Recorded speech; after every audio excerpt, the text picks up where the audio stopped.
Samedi, c'est Jésus. Dimanche, c'est Jésus.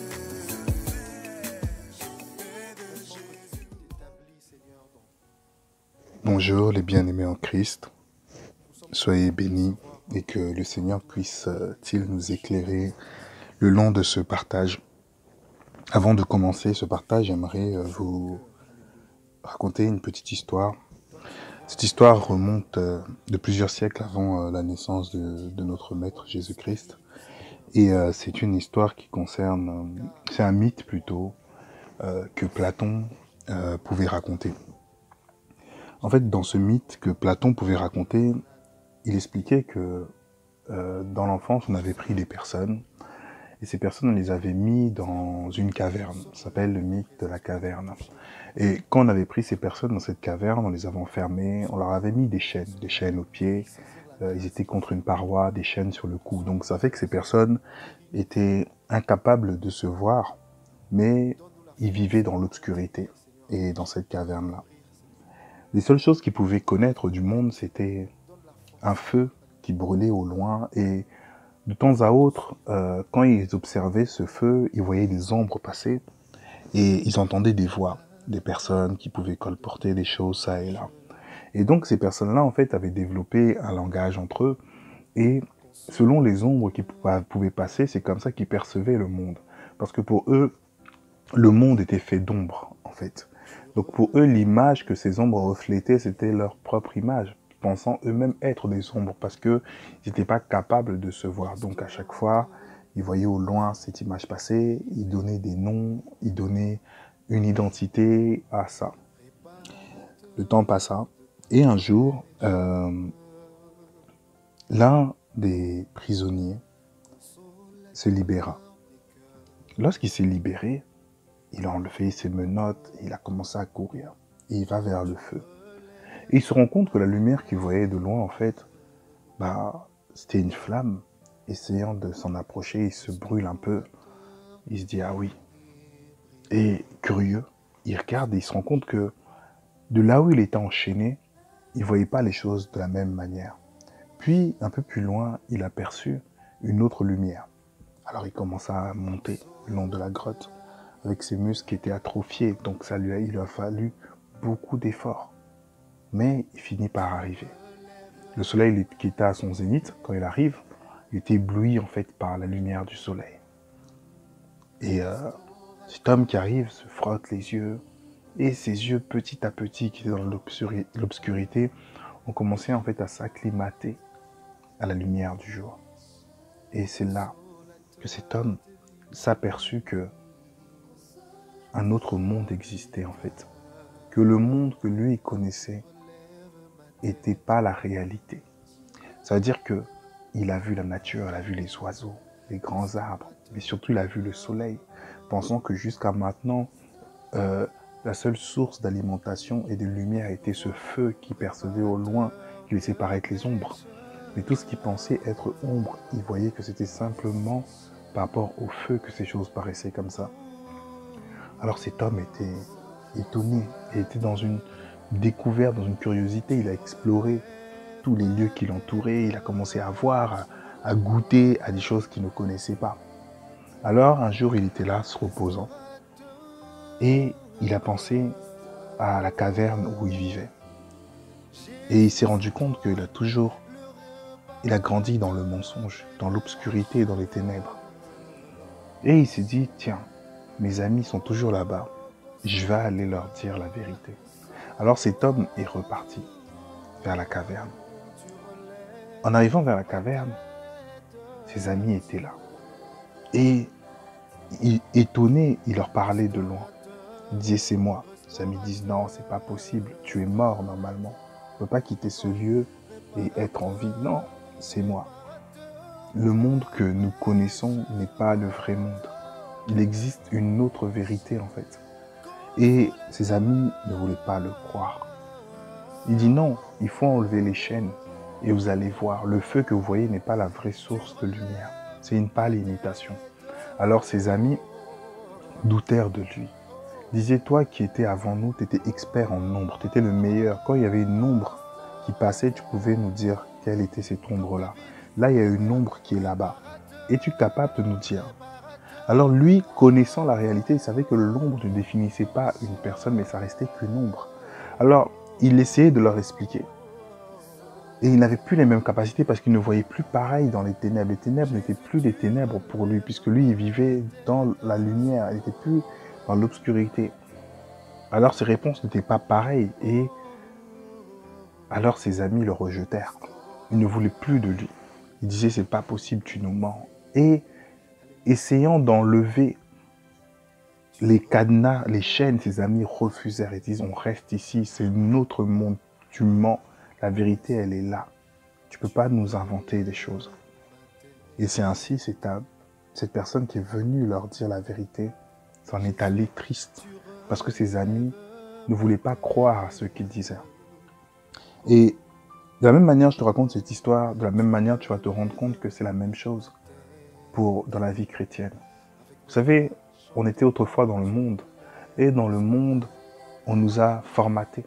On nous a mis plein de choses dans la tête. On a eu une manière de marcher, de parler, de nous asseoir. Notre âme a été blessée. Notre cœur a été aussi touché. Pareil, dans tous les domaines, tout notre être entier. Et lorsque on a rencontré Christ, on a été affranchi. On a vu que le feu que le monde proposait était un feu étranger, qu'il y avait celui qu'on appelle le soleil de justice. Et lorsque on rencontre le soleil de justice, à ce moment-là, en fait, on bénéficie de mets que les gens de la terre ne peuvent pas expérimenter. Le Seigneur dit, voici, je vous laisse ma paix, une paix que ce monde ne connaît pas. Et à ce moment-là, on commence à expérimenter ces choses extraordinaires. Si du moins, on est affranchi. Si du moins, on accepte les vérités aussi profondes qui viennent de notre Seigneur. Alors, je voudrais qu'on puisse comprendre une chose par laquelle nous traversons, une chose que nous traversons tous, une chose que nous vivons tous, et moi le premier, d'accord, dans ça, moi le premier, c'est la frustration. Je voudrais parler de la frustration, vous partager quelque chose sur la frustration, vous partager quelques paroles sur la frustration qui retenaient en fait ces personnes-là aussi captives dans leur chaîne. La frustration en hébreu, ça se dit ka'ak. Mais on va lire une définition lambda écrite dans le dictionnaire. Pour qu'on soit tous d'accord sur le même point de départ de la frustration, on dit « La frustration est une réponse émotionnelle à l'opposition ressentie, liée à la déception voire la colère. Elle peut subvenir face à une résistance que l'on pense percevoir à l'encontre de sa volonté ou de ses désirs. Plus la volonté ou les désirs de l'individu comme l'obstruction qui s'y oppose seront importants, plus forte sera la frustration. » Combien de fois tu as prié et Dieu ne t'a pas répondu et tu étais frustré? Combien de fois tu as demandé et on ne t'a pas exaucé et tu étais frustré? Combien de fois tu as voulu faire et tu as été frustré, vexé? Combien de fois tu as dit mais c'est comme dans la Bible? Tu vas te rendre compte que dans la vie chrétienne, il y a énormément de frustration, énormément de frustration. On est quasiment des cocottes minutes de la frustration. Parce que des fois même on est décourageant en se disant mais je peux pas prier, je suis déjà frustré avant. J'ai demandé à Dieu, j'ai crié à Dieu, j'ai dit Seigneur exauce-moi, réponds-moi, dis-moi quelque chose. Mais à la fin j'ai fini par être frustré. Donc je ne demande même plus. Je ne prie même plus en fait. Je ne cherche même plus à ça. Parce que ce mot frustration m'a atteint. On va se rendre compte qu'il existe deux types de frustration. Il y a cette frustration dans le monde, comme on a lu tout à l'heure dans la définition, la frustration qui est une difficulté à supporter comme un enfant. C'est-à-dire que l'enfant, si tu ne lui donnes pas de bonbons, il va être frustré. Mais tu te dis, oui, c'est une bonne frustration. Et il y a aussi l'autre frustration qui est une interdiction. Le Seigneur nous interdit aussi des choses. Comme dans le péché. Il y a beaucoup de péchés que le Seigneur ne veut pas que nous puissions consommer. Et qu'est-ce que ça fait? C'est que ça nous frustre, oui. Et on commence à chercher tout un tas de raisonnements, tout un tas de propos en disant, bah, Seigneur, attends, comment ça se fait que ça, c'est pas normal? Pourquoi on n'a plus le droit de faire ça? On n'a plus le droit de mettre... Parce que c'est aussi l'objet de la frustration qui agit ainsi, en fait. Et donc, bah, tu vas te rendre compte que oui, effectivement, on marche beaucoup par la frustration. Et le but, là, de ce peu de temps d'exhortation, c'est déjà de comprendre les différents types de frustration. Qu'est-ce que ça crée chez nous? Pour ça, on va commencer par ouvrir nos Bibles. On va ouvrir nos Bibles dans le livre de Jean 3. Jean 3, à partir du verset 22. Jean 3, à partir du verset 22, je prie au nom du Seigneur Jésus. Après cela, Jésus, accompagné de ses disciples, se rendit dans la terre de Judée, et là, il demeurait avec eux et il baptisait. Jean aussi baptisait à Hénon, près de Salim, parce qu'il y avait là beaucoup d'eau, et on y venait pour être baptisé, car Jean n'avait pas encore été mis en prison. Or, il s'éleva de la part des disciples de Jean une dispute avec un juif touchant la purification. Ils vinrent trouver Jean et lui dirent, « Rabbi, celui qui était avec toi au-delà du Jourdain et à qui tu as rendu témoignage, voici il baptise et tous vont à lui. » Jean répondit, « Un homme ne peut recevoir que ce qui lui a été donné du ciel. Vous-même m'êtes témoin que j'ai dit, je ne suis pas le Christ, mais j'ai été envoyé devant lui. » Amen. Ici, dans cette situation, on va se rendre compte que les disciples de Jean ont vécu un moment de frustration. Étant en discussion, en dispute avec une personne, ils vont se rendre compte que Jésus, et notamment les disciples de Jésus, baptisent. Mais tu me diras, où est l'objet de la frustration? Ça, c'est les premières personnes, là où on va se reconnaître dedans. Tu sais, parfois, quand tu vois l'autre faire, quand tu vois l'autre avancer, quand tu vois l'autre ne pas avoir de barrage, ça te frustre. Seigneur, pourquoi un tel a des songes? Pourquoi un tel a des visions? Tu as déjà entendu les témoignages. Jésus a visité un tel, Jésus. Mais pourquoi pas moi, Seigneur? Pourquoi toujours les autres? Pourquoi eux, ils ont ça? Ça s'appelle de la frustration. Cette frustration, elle n'est pas bonne. Cette frustration, c'est comme eux, en fait. Ça veut dire que tu ne te réjouis pas de l'avancée de l'autre. Tu ne te réjouis pas du bonheur de l'autre, mais tu cherches le malheur de l'autre. Tu cherches à ce que l'autre n'avance pas. Ça, c'est un caractère de sorcellerie. C'est les caractères diaboliques, en fait. Si tu es dedans, tu dois abandonner ce type de caractère-là. Parce que le monde t'a créé comme ça. T'a créé sous la base d'une compétition. Tu es un compétiteur, une compétitrice, là où tu as besoin toujours de te comparer à l'autre pour pouvoir avancer. Ces types de frustration montrent combien, en fait, tu es bâti sur le regard des autres. Sur comment l'autre peut te regarder, comment les autres parlent de toi, voient comment tu es, parce que tu as besoin toujours que ce soit toi. Là, les disciples de Jean avaient besoin que ce soit eux qui aient le monopole. Dans combien de ministères aujourd'hui, on veut être les meilleurs? Dans combien de ministères aujourd'hui, on défend le ministère plus que le Seigneur, on remplit les ministères plus que le royaume du ciel. Pourquoi? Sur base de cette frustration-là, on ne veut pas que les autres fassent. Un jour, un homme était en train de prier. Les disciples de Jésus viennent en lui disant, « Maître, il y a quelqu'un qui prie et tu ne vas pas donner l'autorisation de prier en ton nom. » Jésus dit non. Celui qui ne disperse pas rassemble. Et il y avait en fait encore cette frustration-là, que l'autre ne fasse pas. Beaucoup vont penser que Dieu leur appartient à eux seuls. Dieu, il n'est pas pour les autres. Beaucoup vont se dire, Dieu, il est qu'au milieu de nous et il ne peut pas être le Dieu des autres. Dieu veut nous utiliser que nous et pas les autres. Mais si tu te rends compte du socle de ça, ce n'est pas l'amour, c'est la frustration. Parce qu'on a besoin d'être. On ne veut pas que Dieu soit en nous. Et pour ça, en fait, quand on est, on ne supporte pas l'autre. Donc ça veut dire que l'amour du prochain n'est pas présent. Donc c'est-à-dire que la loi de l'amour du Seigneur n'est pas présent. Et ça, c'est très dangereux. Je viens nous interpeller par rapport à ça. Je viens t'interpeller sur une chose qui est importante. Tu sais, dans ce monde, les sociologues vont te dire que l'être humain se construit à partir du regard des autres. C'est-à-dire que depuis petit, on va te dire, oui, tu es méchant. Tu vas grandir, tu vas dire je suis méchant. On va te dire tu échoues. Tu vas grandir en disant j'échoue. On va te dire tu es intelligent. Tu vas grandir en disant je suis intelligent parce que depuis mon enfance, on m'a toujours dit que j'étais comme ça. Et ce qui fait des dégâts chez nous, soit ça crée un orgueil monstre, soit ça crée une douleur que tu n'arrives pas en fait à réparer. Mais le Seigneur, il nous donne une solution, il dit garde les yeux fixés vers moi. Parce que lorsque tes yeux sont fixés vers le Seigneur, ça te permet de voir comment lui il te regarde. Et ça te permet de parler comme David qui dit que je suis une créature si merveilleuse. Parce que David, il voyait qu'il était une créature merveilleuse aux yeux du Seigneur, pas à ses propres yeux. Qui est l'homme pour que tu le lèves?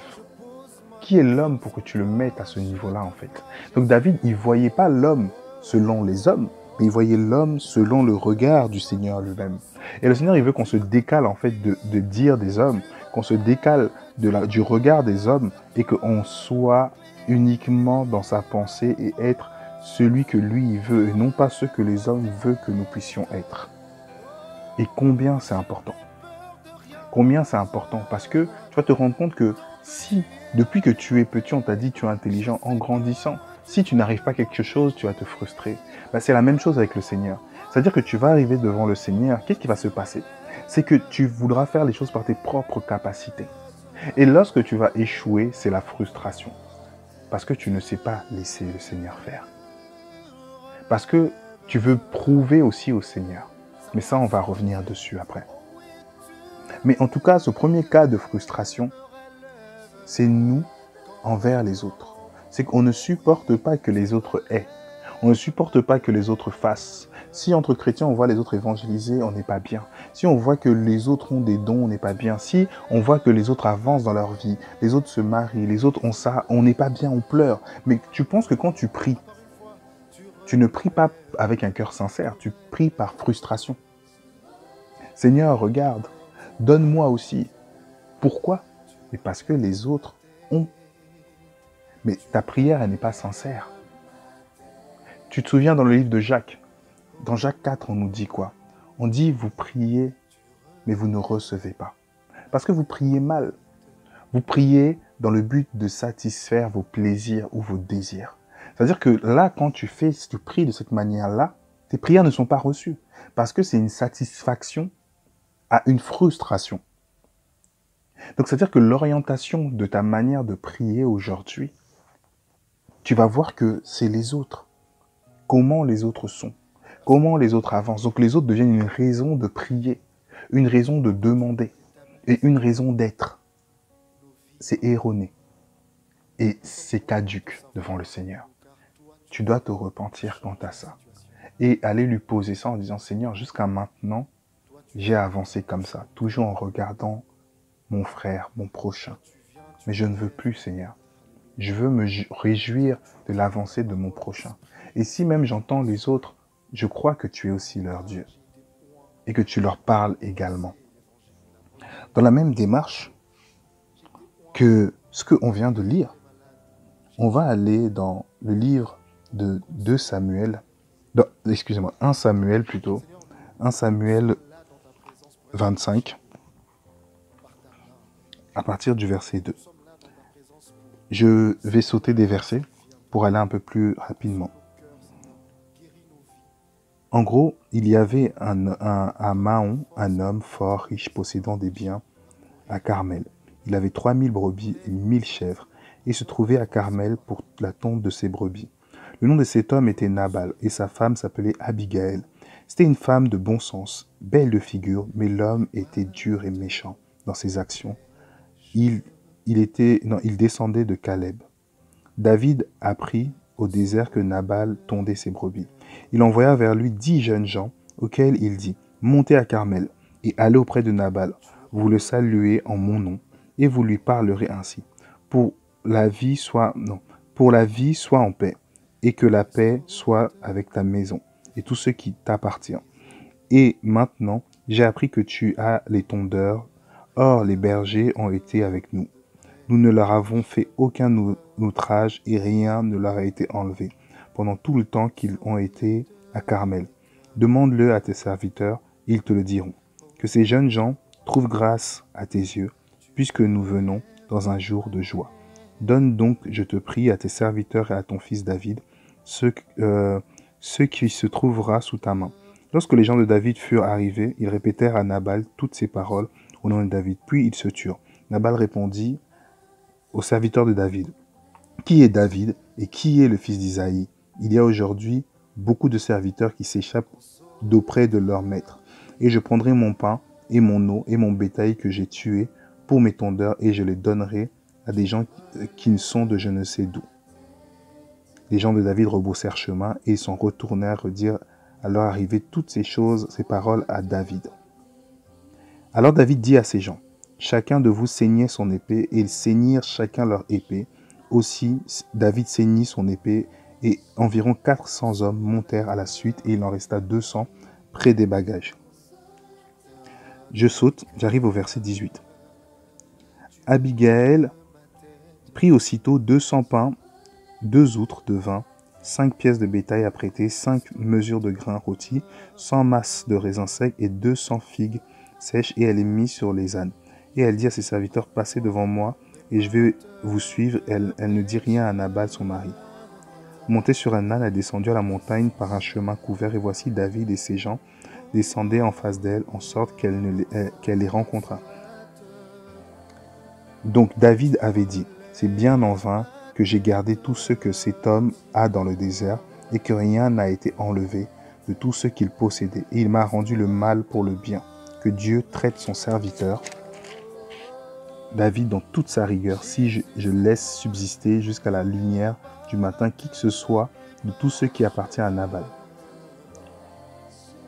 Je passe au verset... comment dire ça?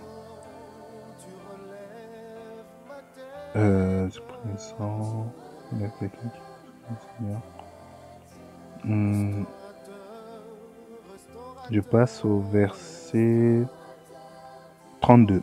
David dit à Abigail, « Béni soit l'Éternel, le Dieu d'Israël, qui t'a envoyé aujourd'hui à ma rencontre. Béni soit ton bon sens et béni sois-tu, toi qui m'as empêché en ce jour de répandre le sang et qui a retenu ma main. L'Éternel, le Dieu d'Israël, qui m'a empêché de te faire du mal, est vivant. Si tu ne t'étais pas hâté de venir au-devant de moi, il ne serait pas resté qui que ce soit à Nabal d'ici la lumière du matin. » Je m'arrête ici pour ça. En fait, on va comprendre une chose. David, qui fuyait dans les montagnes, en fait, il voit qu'il y avait les serviteurs de Nabal qui étaient en train de paître. Et toute la saison, il est resté à surveiller en fait son élevage. Mais la saison terminée, il y a les tondeurs qui viennent récupérer la laine, tout ça. David, il explique en gros, voilà, donne-moi une petite part parce que moi j'ai œuvré. Mais Nabal lui répond d'une très mauvaise manière. David en furie, il vient pour détruire toute la maison de Nabal. Bien sûr, Abigail, femme empreinte de sagesse, vient se présenter devant lui pour gommer, entre parenthèses, les erreurs de son mari. Ici, on va voir que David a été frustré. David a été frustré parce que il a travaillé pour quelqu'un. Il avait un intérêt derrière. Et le Seigneur l'a empêché en fait de commettre un crime. Et souvent, nous, c'est comment on fonctionne, c'est que toi, le bien que tu fais à une personne, tu ne le fais pas sans intérêt. Tu attends toujours un retour d'une personne. Et lorsque la personne ne te rend pas ce que tu attends, te voilà frustré. Te voilà pas bien. Te voilà prier. Seigneur, regarde tout le bien que je l'ai fait. Regarde, tu déclares tout un CV, tout ce que tu as fait. Mais la Bible te dit ce que ta main droite donne, que ta main gauche ne voit même pas. Mais toi, dans ton cœur, tu vois que tu fais les choses, mais il y a toujours un intérêt. Tu ne fais pas les choses de bon cœur, mais tu fais les choses par investissement. Tu investis le bien pour récupérer le bien de cette manière-là. Et c'est-à-dire qu'il y a un retour qui est attendu. Le Seigneur dit dans sa parole que si tu sais faire le bien, fais-le. N'attends pas des autres. Mais il dit encore une chose qui est encore plus forte. Il dit que l'amour, dans 1 Corinthiens 13, ne voit pas son intérêt, mais il voit l'intérêt de l'autre. Donc tu vas te rendre compte que les choses que tu fais, en fait, ce n'est même pas de l'amour. Et on dit que Tout ce que tu fais sans amour, c'est vain. C'est comme une cymbale qui résonne dans le vide. Et tu vas voir que quand tu fais du bien à une personne, t'attends un merci, t'attends une reconnaissance, t'attends que si tu demandes un service à la personne, qu'elle se mette au garde à vous. Mais laisse-moi te dire aujourd'hui que ce que tu attends, c'est même pas validé par le Seigneur.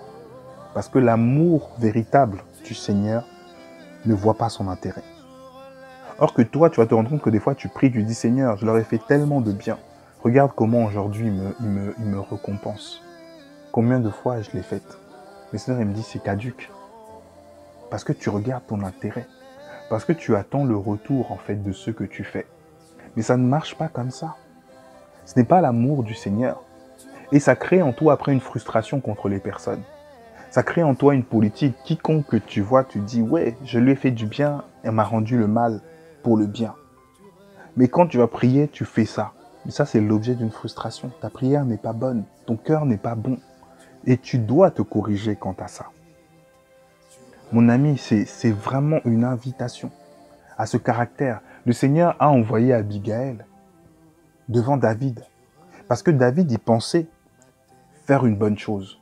Mais qui lui a demandé de garder ces choses? Qui lui a demandé de faire ça? Il pouvait garder ses brebis, mais sans attendre un intérêt. Mais là, la frustration l'a poussé dans un excès de colère et de destruction. Donc, ça veut dire que des fois, tu peux dire des mots, des phrases contre une personne, tu ne t'en rends pas compte à cause de la frustration. Et tu maudis une personne par ta bouche à cause de la frustration. Est-ce que tu vois le sens? Et tu penses que tu viens devant le Seigneur. Tu dis, Seigneur, moi, je suis bien. Moi, regarde comment j'ai bien fait les choses. Mais regarde comment on me fait. Mais tu penses quand le Seigneur, il pèse le poids de ton cœur, il se dit, ah ouais, vraiment, la personne, elle a assuré, c'est bien. Non. Il voit que ça empreint que de frustration, que d'intérêt, que de besoin tout autre. Et ça, ce n'est pas une bonne chose. Ce n'est pas une bonne chose. Et je nous invite encore une nouvelle fois, de cette manière-là, à changer nos manies, à changer notre manière de voir les choses. On va continuer encore dans le livre de 1 Roi 19. 1 Roi 19. Jézabel envoya un message vers Élie pour lui dire qu'ainsi me traitent les Élohim et qu'ainsi ajoute si demain à cette heure-ci, je ne me sers pas de ton âme comme l'âme de l'un d'eux. Et voyant cela, il se leva et s'en alla pour son âme. Il arriva à Beersheba, qui appartient à Yehuda, et laissa là son serviteur. Pour lui, il marcha dans le désert, le chemin d'un jour, et il alla s'asseoir sous un genêt. Je m'arrête là pour le moment. Comme ça, on ira directement dans le prochain verset. Donc, pour vous expliquer un peu, du temps du roi d'Akab, il y avait tous les prophètes. Élie a confronté les prophètes sur le mont Carmel. Les 850 prophètes sont morts, 840. Il les a décapités. Jézabel, en furie, menace Élie, menace l'âme de Élie. Élie, pensant qu'il était le seul prophète en vie, alors est pris d'une sorte de peur, mais aussi une frustration, en disant « mais je suis le seul, et je ne fais pas mieux que mes pères ». Alors il demande au Seigneur de l'enlever. Il s'en va vers le désert, il marche. Alors il se couche près d'un arbre. Quand il se couche près d'un arbre, le Seigneur dépêche un ange qui lui donne à manger. Et là, Élie, après avoir mangé ce gâteau, il marche pendant 40 jours et 40 nuits et il arrive dans une grotte. Et quand il arrive dans cette grotte, dans une caverne, on arrive au verset, on est dans 1 Roi 19, verset 9. Et là, il entra dans une caverne et il passa la nuit. Et voici la parole de Yahweh vint à lui et lui dit, « Que fais-tu ici, Élie ?» Et il dit, « J'ai été jaloux. J'ai été jaloux pour Yahweh, Elohim Tsevaot, parce que les enfants d'Israël ont abandonné ton alliance et ont renversé tes autels. Ils ont tué les prophètes par l'épée et je suis resté moi seul et ils cherchent mon âme pour l'enlever. » Yahweh lui dit, « Sors et tiens-toi sur la montagne devant Yahweh. » Donc, et lui dit, il fait son plaidoie, il plaidoie, je ne sais pas si ça se dit. Le Seigneur lui dit une chose, et c'est là que nous, on va se focaliser, dans le verset 11.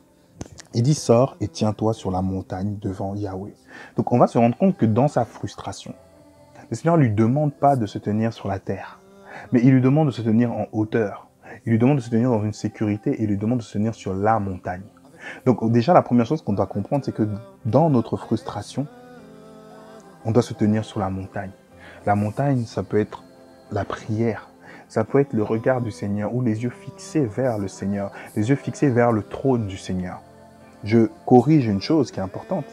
Parce que souvent on dit oui, gardez les yeux fixés vers la croix. Non, on garde les yeux fixés vers le trône parce que c'est vers le trône de la grâce.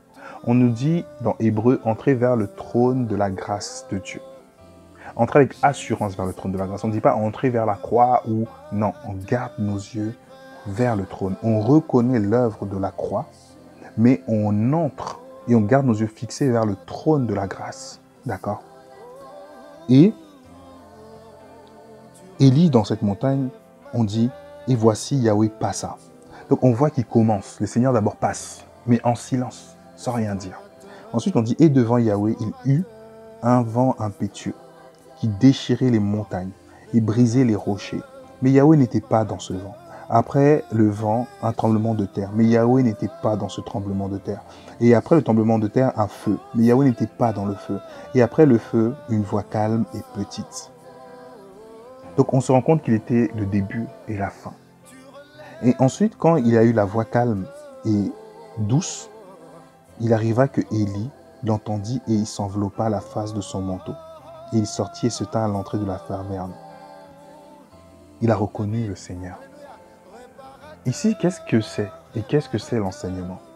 L'enseignement, c'est que lorsque tu es dans la frustration, lorsque tu traverses les tremblements de terre, lorsque tu traverses le feu, et lorsque tu traverses les vents impétueux, qui sont des types d'épreuves différents, reste sur la montagne.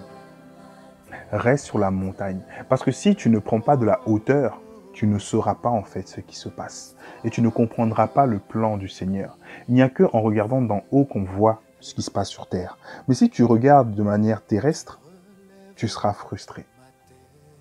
Élie, quand il a entendu la voix douce, c'était le dernier mot du Seigneur.